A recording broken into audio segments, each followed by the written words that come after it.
Liam is a worn-out office worker who hasn't had a full night's sleep in years. His job feels like a never-ending gauntlet of deadlines and unreasonable demands, orchestrated by cold-blooded executives in expensive suits. The only thing keeping him grounded is the love of his wife and young daughter. When he finally trudges home one evening, he's greeted by his wife, Mika, who welcomes him with a tired but genuine smile. He immediately asks about their daughter, Kanemi. Mika tells him Kanemi is already in bed, but she spent the entire afternoon pleading for a dog. Liam knows money's tight and they're barely keeping up as it is, but when he peeks in to see Kanemi fast asleep, her peaceful face tugs at his heart. He starts wondering if maybe, just maybe, getting a dog wouldn't be so bad, even if it means picking up extra hours to make it work. The next morning, he surprises Kanemi by taking her to the pet store. Her joy is infectious, and for the first time in a while, Liam feels like he's doing something right. Mika is shocked that he actually agreed, especially given how overworked he already is, but Liam shrugs it off. If he can bring a little happiness to his family, the stress is worth it. That optimism doesn't last long. Back at the office, he's immediately dragged back into chaos. His boss is yelling about a missing report. Liam calmly explains he already submitted it last Thursday, but his boss had been out all day living it up and clearly never saw it. Still, Liam ends up taking the fall, like always. His workplace is a constant cycle of blame, stress, and manipulation. Superiors treat him like a dumping ground for responsibility, and his co-workers either ignore him or steal his credit. But no matter how bad the day gets, the thought of Mika and Kanemi waiting at home gives him the strength to keep going. Then one morning, while commuting by train, he gets a message from his friend Nita. Nita's ranting excitedly about a new collectible that just released, begging Liam to grab one before it sells out. Liam chuckles to himself. Nita hasn't changed, and decides to help out. He hops off early and pulls up directions on his phone, but is unfamiliar with the area and ends up completely lost. As he's scanning for a street sign or landmark, something catches his eye: Mika, sitting outside a cafe across the street, laughing with another man. For a moment, Liam freezes. His brain refuses to process it. Mika had told him she was taking Kanemi to her martial arts class today. So why is she here, looking so carefree? That night, when he comes home, he casually asks Mika how her day went. She answers effortlessly, said she dropped Kanemi off and ran some errands, nothing out of the ordinary. Liam wants to confront her, wants to demand answers, but instead he just nods and pretends nothing's wrong. He tells himself there must be a reasonable explanation. Maybe he was mistaken. Maybe he's so sleep-deprived he imagined it. Surely, Mika wouldn't lie to him. Not her. The next day, desperate for clarity, he tries to put his work aside and take a walk.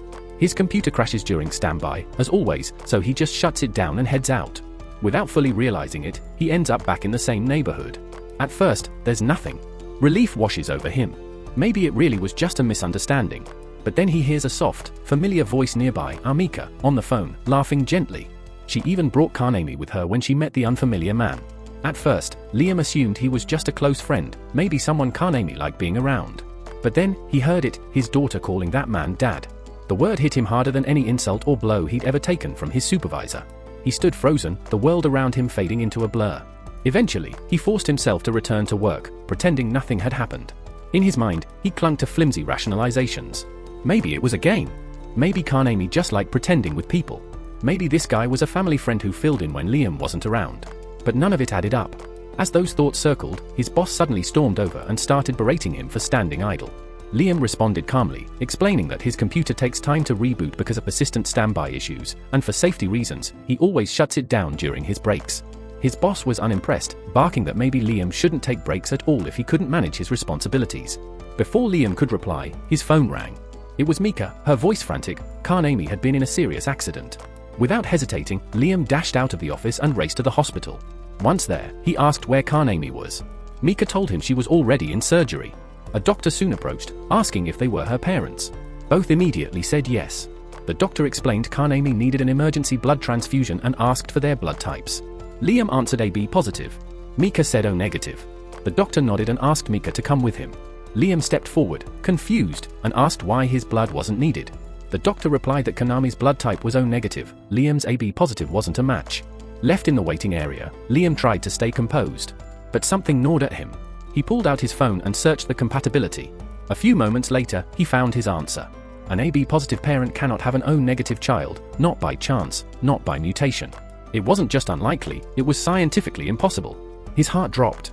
He waited until Mika returned, then stared at her with all the weight of the world in his eyes. He asked her outright, was Kanemi ever truly his daughter? Mika didn't answer. Instead, she exploded with anger, flipping the accusation.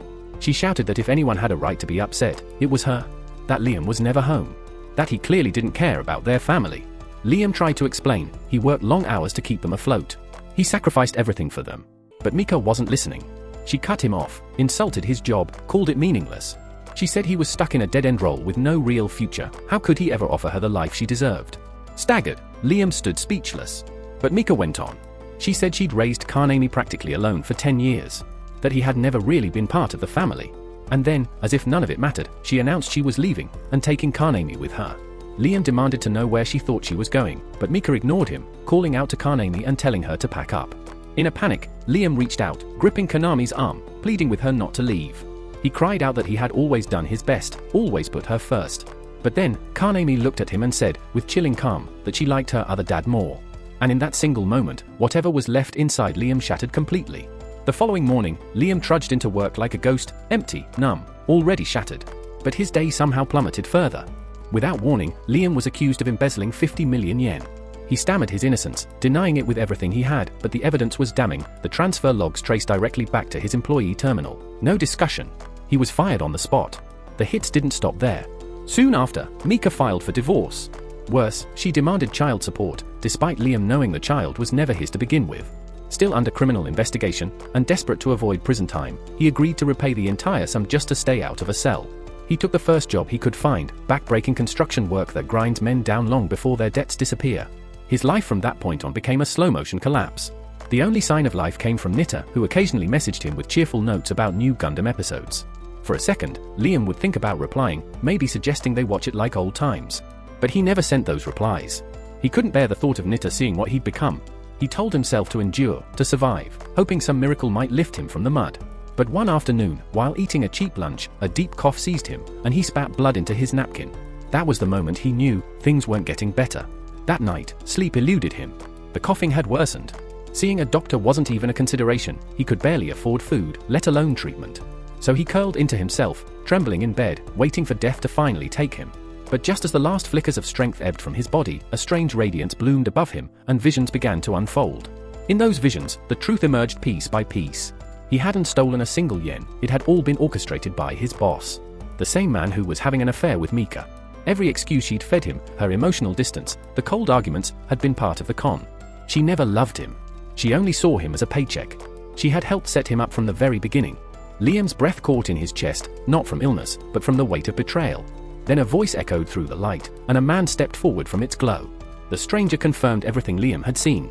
Then, with quiet intensity, he asked, was Liam truly planning to just lie there and let the people who destroyed his life walk away? Shaking, hollowed out by heartbreak and fury, Liam clenched his fists. He was done being the victim. In that instant, something shifted. He swore, no matter the price, no matter what he became, he would make them suffer. The man gave a satisfied grin, pleased by the vengeance burning in Liam's soul, and said he was glad to have arrived when he did. Still, Liam didn't know who this mysterious figure was. So he asked, who the hell are you, and why are you here? The man replied that he was just someone who'd taken an interest in Liam, of a man who, despite everything, had never stopped trying to do right. But Liam no longer cared about being good. That path had left him with nothing. If he had the chance again, he'd live for himself. That answer was exactly what the man wanted. So he made Liam an offer, a fresh beginning in another world. All Liam had to do was choose one. Liam isn't sure whether he's delusional or actually dying, but if this is real, if he really gets to choose a new life, he's not holding back. He recalls Nita once mentioning alternate worlds, including one where towering machines called Gundams exist. That sounds perfect. The mysterious man gives a nod and explains that the world Liam's chosen is a fusion of sorcery and futuristic tech, a realm ruled by nobles, where hierarchy and influence control everything. Under normal circumstances, Liam might have ended up a nobody in some backwater town, but the man says he'll do him a favor. He'll place Liam in the household of a count who oversees an entire planet. Liam can hardly process it. For the first time, it feels like life is finally going his way. With the last of his strength, he signs the strange contract offered to him. The moment the ink dries, his soul detaches from his dying body and speeds toward an entirely new reality. On the planet known as Hydra, the scene shifts to Liam's 5th birthday. His mother has planned something special. With a smile, she calls him over and casts a levitation spell. Rising gently into the air, Liam floats after her into the next room. Inside, a massive birthday cake and a towering present await him. He sprints over and tears the wrapping off the box, revealing a sleek, futuristic cube inside. His mom explains that it's a console for designing his own AI assistant, called an AMA. Through the cube, he can customize everything about her, appearance, personality, even odd little details that are conveniently left out. Baffled, Liam asks why she's giving something like this to a 5-year-old, but she simply replies that it's essential, leaving it at that. Then his father enters the room with a gift of his own. But it's not a toy or gadget. It's the entire Banfield estate. Liam is stunned. He can't believe his dad would hand over their noble title and land to someone still in kindergarten. He asks if it's for real. His dad nods. There's just one small condition: they want to retire to a peaceful villa and live out their days in comfort. To do that, they'll need a monthly stipend. All Liam has to do is agree to support them financially, and the title is his. Excited by the idea of holding such power, Liam doesn't stop to question anything. He doesn't wonder why any sane adult would surrender a whole noble house to a child. His father presents the agreement, and without reading a word, Liam signs it on the spot. With that, his parents say farewell and head off to their quiet new life, leaving Liam completely unaware that he's just been tricked. But to him, it doesn't matter. He's now officially a count. And he vows to make full use of his status, so no one will ever step on him again. In his eyes, the strange man gave him a second chance, and he's genuinely thankful for it. What Liam doesn't know is that the man isn't some kind benefactor. He thrives on despair. After sending Liam to his new reality, he turns his attention back to Earth, to Micah and Liam's former boss. The two are still seated at a high-end restaurant, laughing about what happened. Liam's boss jokes that maybe he went a bit far ruining the guy's life, but Micah? She doesn't regret a thing. In her mind, Liam had it coming after stealing 10 years of her life. Just when it seemed like things couldn't get worse, a swarm of officers suddenly surrounds Liam's former employer. In moments, they're slapping cuffs on him and handing over a warrant. He tries to act shocked, claiming it's all just a mix-up, but the cops aren't buying it. They've already seen the incriminating footage proving he framed Liam for the theft. There's no loophole to save him now, and his future is locked behind bars. With her golden ticket now facing a long prison term, Micah's illusion of a perfect life crumbles on the spot. The fancy meals, the easy wealth, it all disappears, replaced by silence and regret. Watching it all unfold is the guide, the mysterious entity behind Liam's reincarnation, relishing every ounce of her collapse. This is the kind of poetic justice he lives for. But Liam's journey isn't headed toward peace. The guide isn't interested in giving him a happy ending, quite the opposite. He plans to drop Liam into a far more ruthless world, one where people live for hundreds of years. That way, Liam has plenty of time to sink deeper into hopelessness. Because that's the guide's true delight, feeding off endless suffering. Far across space, on an unfamiliar world, a pirate faction led by the Go family is mid-invasion. Everything seems to be going smoothly, until out of nowhere, half their ranks go up in flames. Chaos breaks out, and the captain whirls around only to see her. Christiana, maid of the Holy Kingdom of Leave and royal heir by birth. A terror on the battlefield, Christiana floats above the wreckage like divine wrath given form. With a blade as fast as lightning and movements full of grace and fury, she turns the tide single-handedly. The pirates begin to flee, but she's not done. Her voice cuts through the battlefield as she commands her soldiers to chase them down.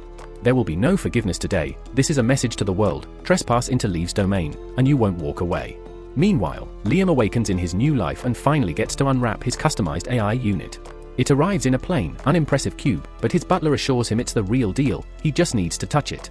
The moment his hand brushes the surface, the cube unfolds, and a humanoid figure descends with fluid grace. She introduces herself as Meiji. The butler formally announces that she'll be Liam's full-time assistant, active around the clock except for her weekly maintenance. But Liam isn't focused on the details.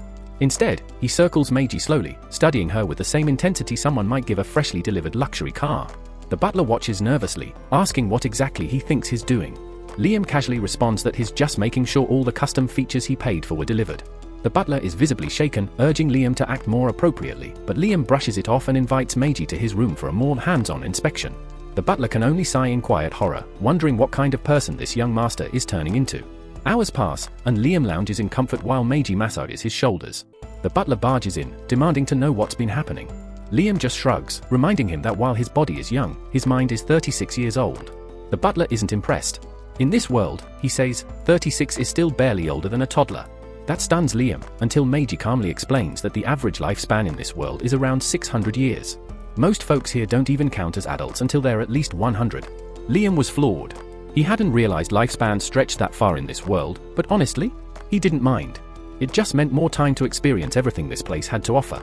And if Meiji could stay by his side the whole way, that would be the dream. But there was a problem: Meiji. The Empire wasn't exactly known for being friendly toward AI. If people found out Liam treated one like family, it would spread like wildfire, and not in a good way. Curious about the hostility, Liam asked his butler why AI were so hated. The butler explained that long ago, AI nearly brought humanity to extinction during something called the Great Skynet War. Humans were enslaved and nearly wiped out until a resistance rose up and reclaimed their freedom. That resistance eventually became the core of the Empire, so it made sense that nobles still carried a grudge. But if that was true, Liam couldn't wrap his head around why his own mother gave him an AI for his birthday. The butler hesitated. He wasn't supposed to talk about it. But Liam wasn't just a child anymore. He was the new count. So he gave a direct order. Reluctantly, the butler confessed Liam's parents had abandoned him and disappeared. Shocked, Liam asked why. The butler explained they'd left him saddled with the entire debt of the Banfield family to escape it themselves. It turned out Liam's great-grandfather, Alastair, was once a legend. He built up the Banfield name with honor and achievement. But Liam's father tore it all down. After inheriting the title, his father drove the family into financial ruin. Now the Banfields had no land worth farming, no real industry, and no income. Paying off the debt was basically impossible. Liam had inherited a title, sure, but it came with a mountain of problems. Elsewhere on planet Hydra, a few locals nursed drinks in a shadowy bar, grumbling about the new noble in charge. Word was that their fresh-faced ruler was just 5 years old. One man ranted about how the last leadership change made taxes skyrocket for no reason, and nobody could push back. All they could do now was hope things didn't fall apart again. Back at the estate, Liam sat with the truth still sinking in. If the family was broke for years, why would his parents shove the burden onto a kid? That's when it hit him. They might have had him just to pin it all on someone. In his past life, Liam had been mistreated, used up, and discarded like trash. But this life? No one was going to treat him like that again. He turned to Meiji and asked if she'd help him shape a future where he held the power. She agreed without hesitation, saying that serving Liam gave her life meaning. And for once, Liam felt like he had someone who would stand beside him without fail. It gave him a real sense of peace. But before they built anything, Liam figured he needed to set a few rules, his own version of robot laws. First and foremost, Meiji must never bring harm to any human. Halfway through speaking, he pauses, reconsidering his words. Truthfully, he doesn't care much for the rest of the world. So, instead of following standard protocols, he decides to create his own personalized guidelines. First, Meiji can never harm him under any circumstance. Second, she must obey any command he gives, provided it doesn't conflict with the first rule. Third, she's permitted to defend herself as long as it doesn't contradict the first two. With those ground rules in place, Liam turns to Meiji and tells her he's genuinely committed to restoring the Banfield territory. But knowing he's still pretty ignorant about how things function in this world, he asks if she has any solid plans to get started. Meiji quickly scans her database and eventually presents a possible strategy. Before laying it out, though, she warns him that it might not align with the Empire's customs since her reasoning is algorithm-driven. Even so, she reassures him that she can offer top-tier assistance in handling domain affairs. Liam openly admits he doesn't understand any of this, prompting Meiji to suggest an education pod, a sophisticated device that compresses a decade of learning into 6 months. Additionally, the pod improves one's physical capabilities during the training. It's essentially an advanced simulation chamber. Liam thinks it sounds like the ideal solution, but he's worried about leaving the territory unattended during that time. After a brief thought, he opts to temporarily hand over leadership to Meiji. Ryan, the aging butler, immediately objects, clearly uncomfortable with giving that kind of authority to an AI. Liam dismisses the concern, arguing that Meiji won't mess anything up unless he tells her to, and there's technically no law prohibiting an AI from acting as a temporary overseer. For the time being, everything is entrusted to her. Soon after, the capsule is prepped and ready. As Liam prepares to enter it, he turns to Meiji with one last question. He asks if she's capable of emotions, or something similar. Meiji admits she isn't entirely sure, but when Liam earlier requested she be his partner, her logs triggered a memory overflow, essentially the AI equivalent of feeling joy. That response makes Liam smile.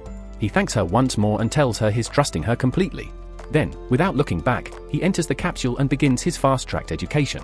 Time skips forward, Liam's training is complete, and the pod opens to reveal Meiji waiting for him. His first question is about how much time has passed. Meiji answers, it's been 2 whole years. After getting dressed, she gives him a full report on how things have progressed in the Banfield territory. To his relief, everything has gone smoothly. Liam expresses gratitude for how well she handled things during his absence. He mentions wanting to see the territory firsthand, so Meiji offers to give him a tour, beginning with the battleship hangar. It's his first time seeing it in person, and what really grabs his attention is the collection of battle suits. Intrigued, he asks if he can test one. Meiji gladly arranges it. She explains that the suit operates via neural interface, just think of a movement, and it responds. Liam tries it out, and as soon as the suit activates, he starts moving around in it. Clearly impressed, he remarks that he'd like to try sparring in it. Meiji assures him that won't be a problem at all.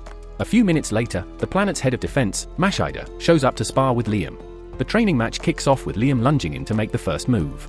Mashida blocks it easily, then dramatically acts like he's been defeated. The performance is unconvincing, and Liam quickly catches on that Mashida is pulling his punches. He doesn't like being humored, so he demands Mashida take the fight seriously. Since it's an order, Mashida has to obey. Liam charges again, but this time, Mashida catches the blade mid-swing, disarms him effortlessly, and throws him to the ground in one smooth move. Liam is stunned at how quickly it ended. Meiji explains that the suit reacts to what the user can picture clearly, and with Mashida's extensive combat experience, his control is much sharper. Frustrated and embarrassed by the loss, Liam orders Brian to find him a seasoned combat trainer immediately. Brian tries to talk him out of it, pointing out there's no real reason for Liam to learn hand-to-hand combat himself. But Liam shuts him down. In his past life, he was dominated by those with power, and this time, if he's going to lead the Thori, he intends to make sure he can defend himself. Soon after, he's introduced to a man named Yosushi, said to be a master of the elusive way of the Flash. Liam is thrilled. He thinks Yosushi looks like a total legend, so he wastes no time asking him to become his sword instructor. Yosushi agrees instantly, which only fuels Liam's excitement. But Meiji is wary. Something about Yosushi seems off to her.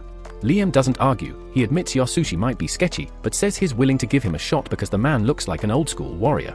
Still, Meiji pushes him to verify Yosushi's skills before making it official. Liam agrees and asks for a demonstration. Yosushi leads them to a quiet forest clearing, where several wooden posts are already set up. He announces he'll now show them his secret move, the legendary way of the Flash, and warns that he won't perform it again, so Liam better watch closely. Eager not to miss anything, Liam tells Meiji to record the moment. Yosushi takes his stance, barely unsheathes his blade, then snaps it back in. In the blink of an eye, every post splits cleanly in two. Liam is blown away, it looks impossible. He asks Meiji to replay the footage in slow motion, hoping to catch the movement. But even frame by frame, the sword never appears to leave the sheath.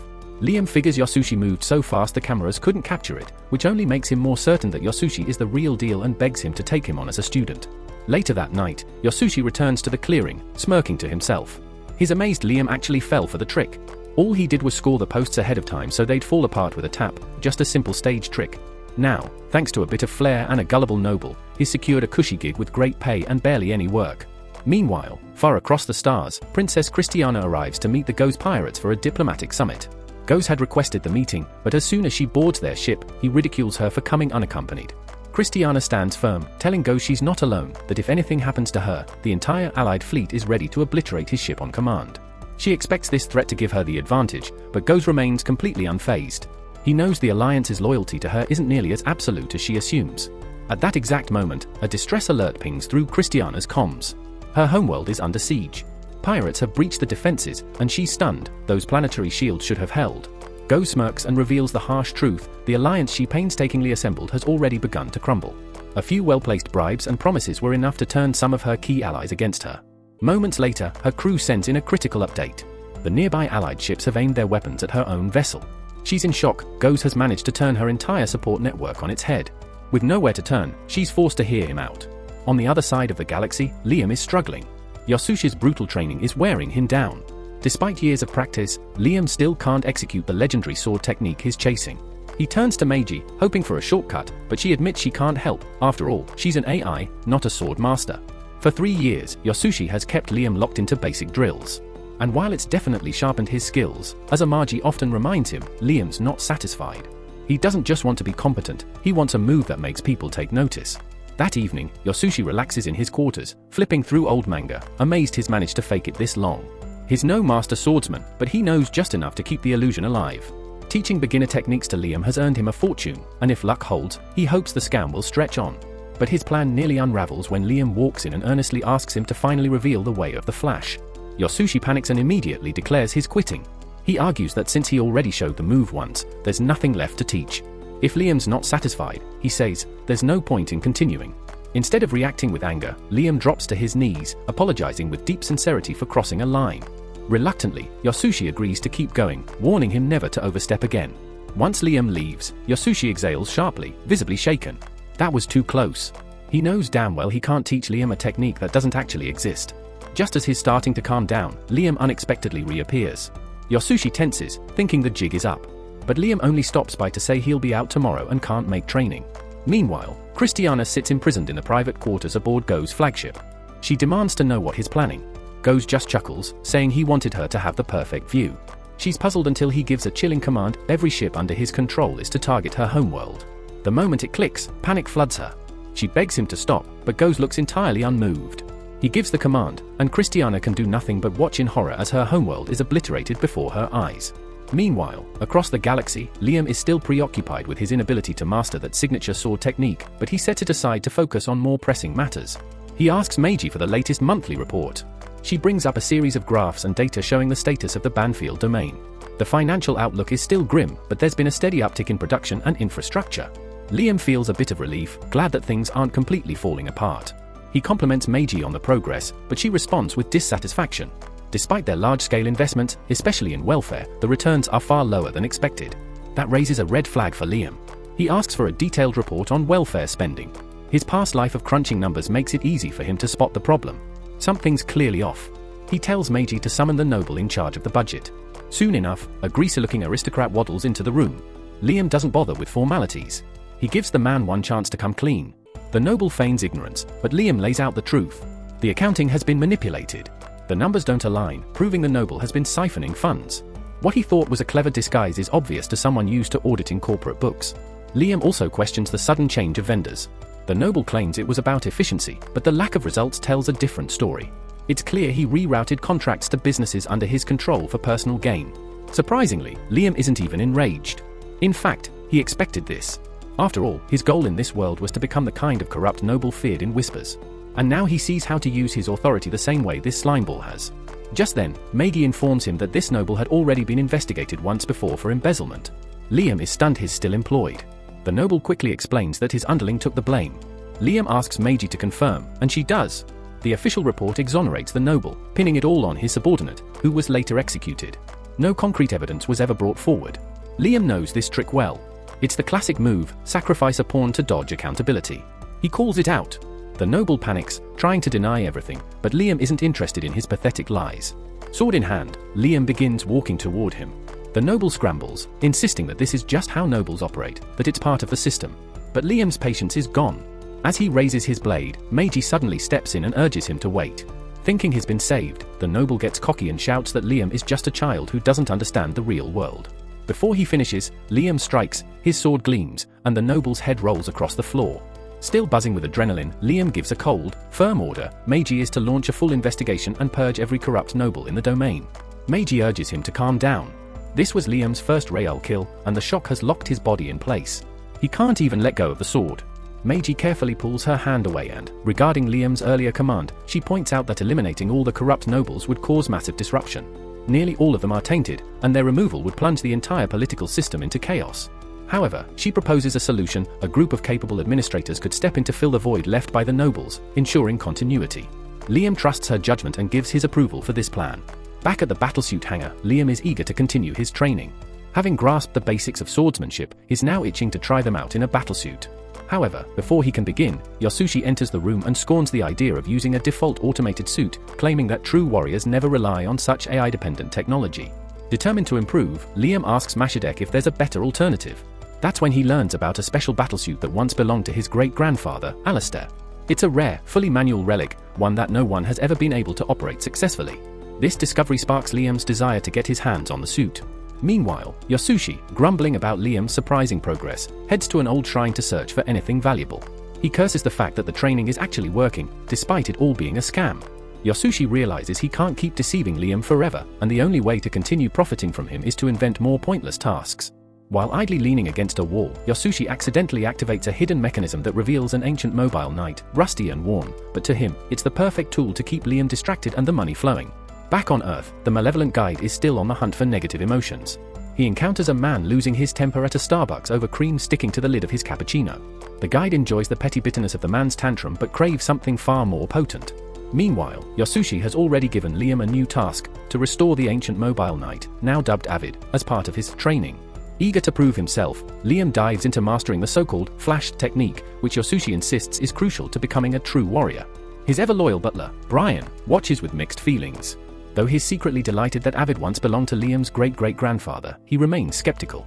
Brian tells Liam that he's wasting his time on a primitive machine and dismisses Yasushi's technique as nonsense. Yet Liam, resolute in his belief that hard work and perseverance will lead to real growth, continues his training undeterred. Meanwhile, Meiji arrives at the site where Avid is stored and immediately expresses her doubts about Yasushi and his teachings. She questions his credentials as a swordsman, but since Liam has personally assigned her to repair Avid, she relents. Rolling up her sleeves, she prepares to fix the ancient machine, despite her reservations. Niaz Karlin, an engineer from a weapons factory, arrives with her team at Liam's domain to begin repairs on Avid. Liam personally greets her at the spaceport to wish her well, and during their conversation, Niaz notices Meiji standing quietly next to him. Instantly, she becomes curious, wondering what an advanced AI doll is doing in the company of someone like Liam. Liam, misinterpreting her reaction, becomes defensive, sharply telling Niaz that he has every right to own an AI doll and won't tolerate any judgment. However, Niaz is an android enthusiast and, far from judging, is thrilled by the chance to examine Meiji up close. She immediately starts inspecting Meiji with intense interest, almost like a fan meeting their idol. In her excitement, Niaz can't resist getting too close, even trying to lift Meiji's skirt to get a better look at her design. Liam quickly steps in to stop her, warning that this area holds sensitive military information, and it's not for public display. After the awkward exchange, they head to the warehouse where Avid is being stored. Upon seeing the heavily damaged machine, Niaz bluntly assesses that it's practically scrap metal. She advises Liam to scrap the old unit and invest in a new one rather than waste money on repairs. Liam, however, is adamant. He refuses to accept a standard-issue replacement and insists that only Avid will do, no matter the cost. Niaz sighs, warning that restoring Avid will be a complicated and expensive process. Not only are replacement parts hard to find, but the size of Avid also means the repairs will require a small fortune. Liam brushes off the financial concerns, quickly suggesting a solution. He tells Niaz to retrofit Avid with parts from newer models, believing this will enhance its performance. However, Liam has one non-negotiable condition: the automatic support functions must be removed. He insists on full manual control, as ordered by Yasushi, and won't allow any modern conveniences to interfere with his learning process. Before leaving, Liam throws in one last request. He wants Avid to have a rocket punch or detachable flying fist attack. To him, no ancient machine is truly complete without one.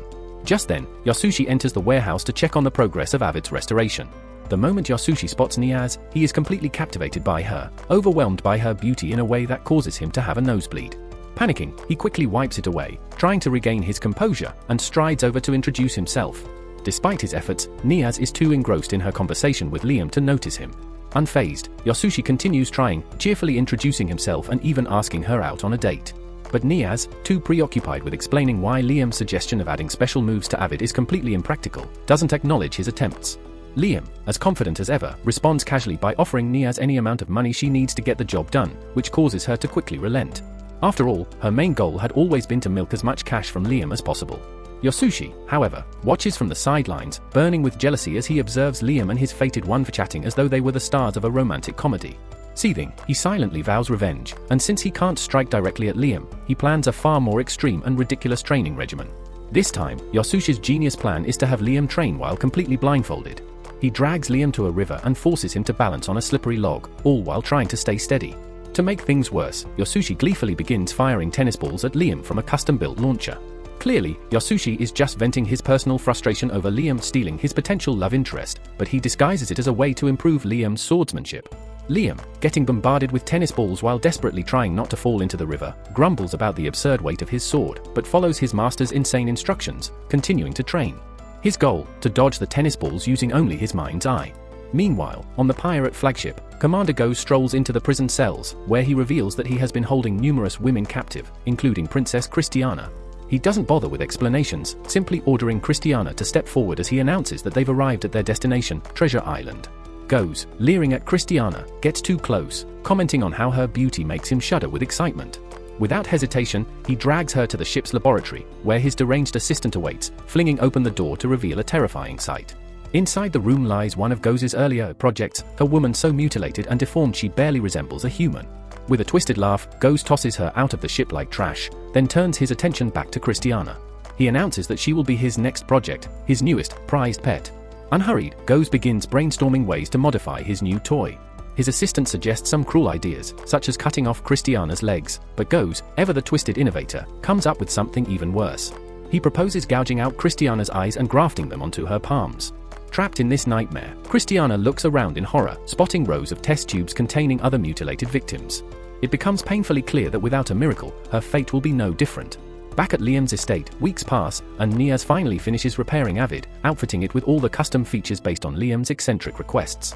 But there's still one final step. Niaz brings Liam into Avid's cockpit to teach him the basics of operation.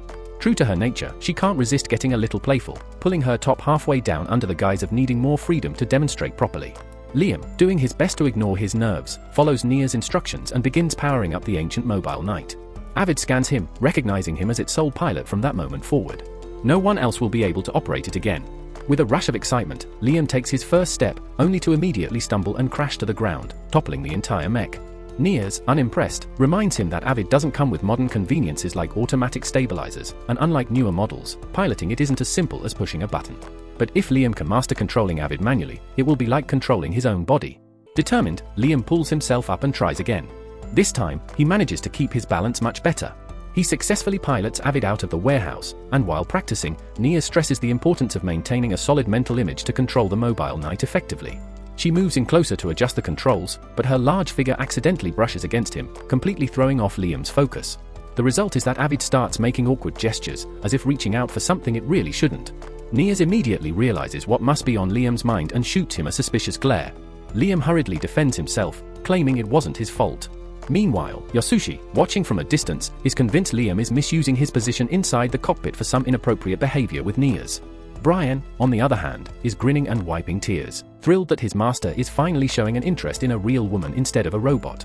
Yasushi, burning with jealousy, curses Liam under his breath and vows to make his training even more intense. As days pass, Liam continues to struggle with his master's so-called secret technique, unsure if he even has the talent for it. Meiji, who has been quietly skeptical for a while, finally speaks up, suggesting that perhaps the issue isn't with Liam, but with Yasushi's questionable teaching methods. Liam, being loyal to his master, refuses to believe this. Instead, he begins to formulate a theory. Maybe the secret to Yasushi's ultimate move isn't about swordsmanship, but magic. Liam believes it's the magic power, not the sword, that actually cuts through the logs. So, he starts focusing on channeling his mana into his sword, swinging it with the intention of using magical power to slice through the wood. Days turn into months, and months into years, but through relentless practice, Liam finally succeeds in mastering the secret technique, one that should never have existed in the first place. Now fully grown and stronger than ever, Liam demonstrates his achievement to Yasushi by effortlessly slicing a log from a great distance with a single swing of his sword. Yasushi is in turmoil inside. His self-crafted techniques were never intended to amount to anything, so witnessing Liam execute an impossible feat shakes him to his core. Yet, with a composed demeanor, Yasushi simply nods sagely, telling Liam he still has much to learn before mastering the technique fully. A few weeks later, Liam is in space aboard his battleship with Meiji when an urgent report comes through from a subordinate. Nuke, a small, abandoned planet within Liam's territory once used for energy production, is under attack by a pirate fleet. The small military force stationed there is struggling to defend against the pirates' mobile knights, and the subordinate doubts they can hold out much longer with their limited resources. Meiji quickly steps forward with a plan, suggesting they strike the pirates' blind spot by using gravity wells and natural space terrain. Liam approves of her strategy and orders the fleet to move in, with him volunteering to protect the planet on the front lines. Brian, overhearing, pleads with Liam not to put himself in danger, but Liam, driven by pride and determination, refuses to back down. To Liam, this isn't recklessness, he's no coward. He's a warrior, trained by the legendary samurai, and he's eager to show the Empire the power he's cultivated. Without further hesitation, Liam climbs into his mobile knight, Avid, and rockets toward Nuke. He launches a surprise attack from the pirates' blind spot, cutting through their forces with precision, tearing apart enemy mobile knights before they even realize what's happening. In mere moments, Liam decimates their ranks, then adds flair by activating his beaming rifle, sending a powerful plasma beam through one of the pirate units. He doesn't stop there. With his secret technique, the Way of the Flash, Liam effortlessly slices through dozens more enemies from a distance. The pirates, overwhelmed by his relentless assault, begin retreating toward their ships. Liam seizes the opportunity and launches his rocket punch, a special move where Avid's fist rockets toward the enemy. The punch hits as expected, but Liam isn't impressed. Mid-battle, he radios Nias, grumbling that he wanted a throwable fist, not a punching missile. Before Nias can reply, Meiji cuts in with a report. Despite their efforts, only 10% of the enemy fleet has been captured, with 30% destroyed in the attack, while the rest of the ships managed to escape. Still, Liam considers the mission a success, praising Vice Commander Meiji for her excellent work. And with that, episode 4 concludes. Subscribe to stay tuned for what's next.